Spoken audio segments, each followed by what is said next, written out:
Click the link provided below to head over to the site. Log in or sign up using your Google account. Once you're in, hit that Create a New Document button. A new document will pop up. Go ahead and delete the default text so you can add your own prompt.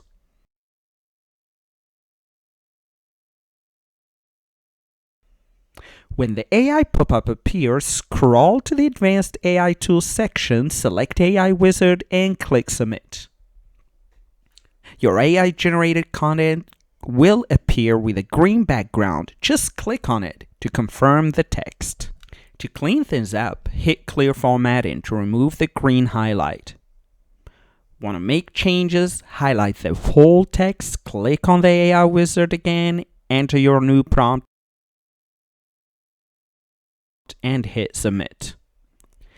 And voila!